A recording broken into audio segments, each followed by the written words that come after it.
Plus j'essayais de cadrer les choses, de les préparer, plus il échappait. Il fuyait comme une anguille. C'est quelqu'un de très très libre, de très très indépendant.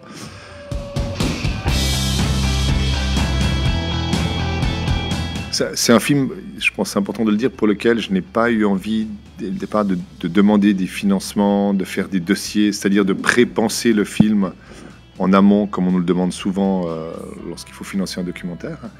Je ne savais pas exactement dans quelle direction ça allait aller. Est-ce que ça allait être autour du team Sorel, autour d'Yvan, autour du team d'Yvan et des quartiers dans lesquels il habite? Est-ce que ça allait être autour des sports de combat? Il y avait toute une série de pistes, dont bien sûr je dirais la pierre angulaire était Yvan, qui est un personnage très incarné, très vivant. 1, 2, 3, 4. Est-ce que ça, c'est la jambe gauche? C'est mieux. 5. J'aime bien l'idée qu'au bout d'un moment, ça ne nous appartient plus forcément, et puis ça appartient aux gens qui vont le voir. Moi, j'ai fait une proposition, en tout cas avec mon équipe, avec le monteur, avec les personnes avec qui j'ai travaillé, qui me semble être le Yvan Sorel que j'avais envie de raconter, et le Yvan Sorel qui s'est proposé à nous. Voilà.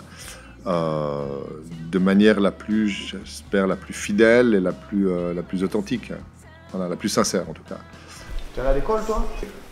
Oui. C'est sûr? Tu me mens? Non. Tu es allé lundi, tu es sûr de toi? Non. Ah, pourquoi tu me dis oui alors?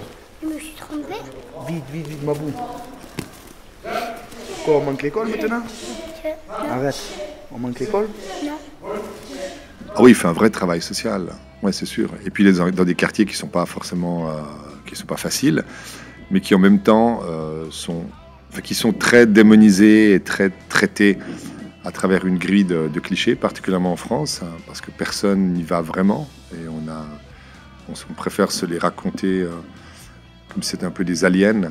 Et puis c'est des endroits où moi, en tout cas personnellement, je me sens très très bien, où il y a beaucoup d'humanité. Et puis beaucoup de valeurs qui sont mises en place et qui sont véhiculées, qui sont peut-être pas toujours forcément les mêmes qu'ailleurs. Quand une fois ça se reproduit, écoute-moi, ta tête, je te la prends, je t'éclate la tête. Tu as compris ça? Oui. Tu as compris ou tu n'as pas compris? Oui. Encore. Position Mabou. Blocage numéro 1. Répétition 4.